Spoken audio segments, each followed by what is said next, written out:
In today's Warzone video, we're going over the top 5 meta assault rifle loadouts that you guys need to be using. If you guys enjoy, be sure to give it a like for the algorithm, subscribe as notifications turned on, and of course, let's hop into it. So our first gun here today is going to be the Cast-Off 762, and let's hop into the build. So the first attachment here is going to be the TY-LR8 compensator. So what this is going to do is going to help us out that horizontal recoil control, because when a gun bounces around from left to right, that makes it unbelievably hard to be able to control at those longer distances, and this is definitely not something you want to be able to have. And the Cast-Off is going to have a little bit of recoil, so we have to be able to control it, so we have that for that reason. The tuning is going to be a plus 0.70 and a plus 0.14. Now we're going to go up in here and run the Cast-10 584mm barrel, giving us the increase in damage range, bullet velocity, fire accuracy, and of course recoil control. This is the largest barrel we pretty much have access to be able to run on this gun, so definitely recommend for you guys to be able to actually check this thing out. If you're not running it, you definitely are doing it wrong, so go ahead and throw this thing on there. The tuning is going to be a plus 0.37 and a minus 0.23. Now we go down here and run the 40 round mag, because obviously we happen to have only the option for the 20 and the 30 rounds that comes with stock. This is pretty much one of the only downsides, I would say, with the Cast-Off 762. So I would venture to say that you guys should probably just go and run the 40 round mag here. Well, it's kind of like a non-negotiable. You should just run it. But now we're gonna move on back here to our next attachment, which is going to be the Demo X2 grip for that increase in recoil control. So this gun actually functions a little bit better when you happen to have this as opposed to an underbarrel, though you guys can definitely run like an F-Tac grip or 56, but this is going to work out fantastic as well. So the Demo X2 grip gives you a nice increase in recoil control, and the tuning on that is going to be all the way maxed out for recoil steadiness and all the way maxed out there on the bottom as well at a 0.45 for aiming idle stability. And lastly, we're gonna go throw on an optic, and this is going to be a little bit more personal preference. So this is kind of like your Ashika Von Dell, build for this gun, like a pretty aggressive assault rifle. That's why we have the Corona Mini Pro. But if you guys want to run something that's a little bit better for range, you guys could go throw on something like an Aimbot B4 or something like an SE Recharge, and then you guys can either stick with the rear grip or throw on like an F-Tac grip or 56, and you guys will be taken care of in that regard. But pretty much any of these sights in here are going to be fantastic, and your general rule of thumb for tuning is going to be go towards the aim down sight speed, which is a minus 1.06, and then closer far range on the bottom does not matter. That is what you want. For me, on guns that have more visual recoil, like the Cast-Off 762, I will push it out farther to minimize the visual recoil, which I will get. So that's why we have that right there. But that's my full build there for the 762. All right, next up, we're going to be taking a look here at the Chimera, but obviously no one runs the Chimera as a true assault rifle. So we're giving you guys kind of more like your sniper support SMG style build for it. But it is an assault rifle, so it's going to go in here, and it's also got an incredibly fast TTK. So first attachment is that Merc foregrip, giving us that hip fire accuracy, recoil steadiness, hip recoil control, and of course aim walking steadiness. This is just to make this thing more effective at closer ranges while still being an assault rifle. So really just trying to balance this thing out, stabilize it out a little bit. The tuning on that is going to be a minus 0.59 and a minus 0.28. Now we're going to go up in here and we're going to go straight into the laser for the VLK laser 7MW, giving us that ADS speed benefit, aiming stability, and of course sprint to fire speed. So this just makes us more mobile. Like I said, we're trying to make this more sniper support SMG based. The tuning is going to be minus 0.35 and a minus 37.84. So go ahead and try that out.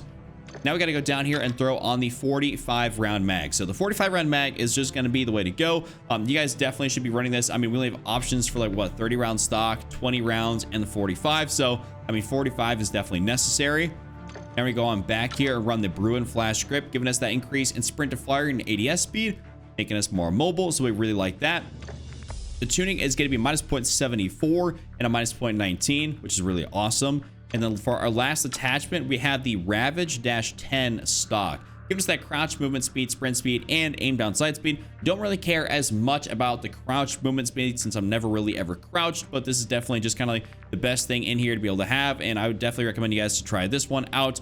Or you can really maybe try out the M13C factory stock if you really want to, but otherwise the Ravage 10 with this specific build here is fantastic. So that's my full build there for the Chimera. Next, we're gonna be taking a look here at the M4, a really nice aggressive assault rifle you guys can dominate with here. The first attachment is that Komodo Heavy here. Once again, we use that for the 762. Actually, no, I take that back. We use the TY, but reason the Komodo Heavy on this thing, this is another fan favorite, our widely used attachment for assault rifles. But the Komodo Heavy, horizontal recoil control, you guys know what this does.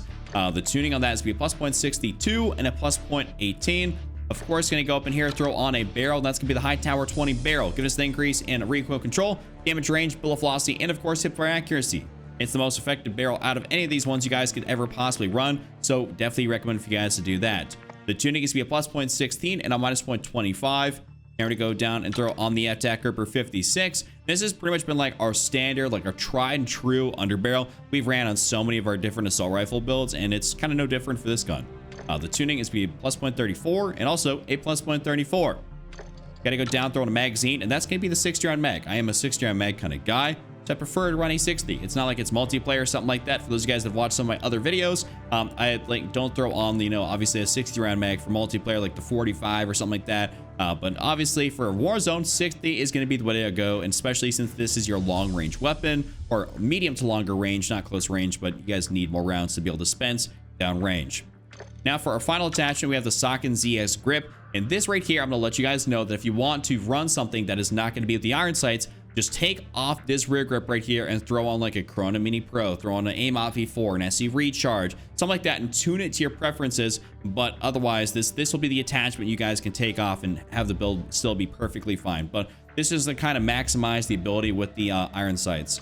The tuning needs to be a plus 0.55 and a plus 0.20. And that is giving my full build there for the M4. Next up, we're taking a look here at the M13B. One of the most broken or better assault rifles that you guys could possibly use in the game. Definitely recommend you guys use this. I mean, this gun, I've dominated so much, so many high kill gameplays with it. But of course, you have the Komodo Heavy for horizontal. You guys know what this does. The tuning needs to be a plus 0.44, any plus 0.15. Now I'm gonna go up in here and run the 14 Bruin Echelon barrel. This is the largest barrel possible for this gun, so you guys need to be able to run this thing. I mean, there's no excuses, nothing else. Like, you should not run any of these other ones here, only the Bruin Echelon barrel. The tuning needs to be a plus 0.40 and a plus 0.34. Gonna go down, throw on the 5.56 high velocity rounds. So this kind of weirdly enough sometimes does more than for recoil control purposes as opposed to an F-Tech gripper or something like that. Though the M13, you can kind of interchange them and be okay. It's gonna be a little bit more personal preference. Like, I've ran the F-Tech gripper and thrown like a Harbinger D20 suppressor. I've done that, but I've also done this exact combination here plenty of times. So it's kind of a little bit more up to you guys in that regard.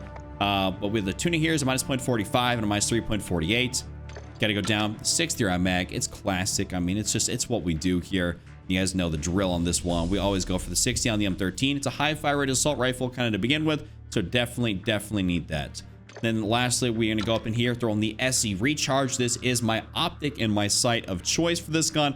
I absolutely love the SE Recharge on this thing. I kind of go back and forth between the AIM-OP and the SE. I'm trying to go for that longer-ish range optic. I don't ever go for like, 2, 3, 4 times zoom. That's not beneficial in the current state of Warzone, so I don't really recommend that. But the SE Recharge is my preference here. And the tuning is to be minus 2.23 and all the way at close, because this gun does not have that much visual recoil, though close or far does not matter. It's what you want to be able to do. Test out in the firing range for yourself and see what works the best. But that's my full build there for the M13. Lastly, but definitely not least, we're going to be talking about the FR Advancer. I made a specific video about this gun, but for those guys that have not seen that, and you guys can definitely go watch it. But this right here is an absolute banger of an assault rifle, and this exact build is top tier. So the Komodo Heavy is going to be, of course, your first attachment.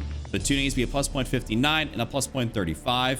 We're gonna go up here, throw on the 600mm FR longbore barrel. This is the longest barrel you guys can run, makes it the most effective at range. And with this build specifically, you're gonna be absolutely demolishing people. Like I said, I have a full video on it here more recently. You can check out if you want to see some gameplay proof. The tuning on that is being minus 0.32 and a plus 0.21. Gonna go down, throw on the F-Tech gripper 56. You guys know what this does. The tuning on that is be a plus 0.80 and a minus 0.18. And then, of course, going to go down and throw on the 60 round mag. I mean, this is a very high fire rate gun, much like the M13, M4. So definitely need to have that on there. And then lastly, we're going to throw on the SA Cash and Grip, but an increase in recoil control. So this is overall like really solid. And you guys need to be trying this thing out. You can always take this off, throw on an optic. You will have a little bit more recoil. But if you can use those iron slats like I was, I mean, it is a top tier assault rifle. Definitely recommend it. The tuning is be a plus 1.0 and a plus 0.45. That is my full build there for the FR Advancer. If you guys enjoyed this top 5, be sure to give it a thumbs up. Also, make sure you guys subscribe, those notifications turned on. Check out this other video on screen, and I'll see you all next time.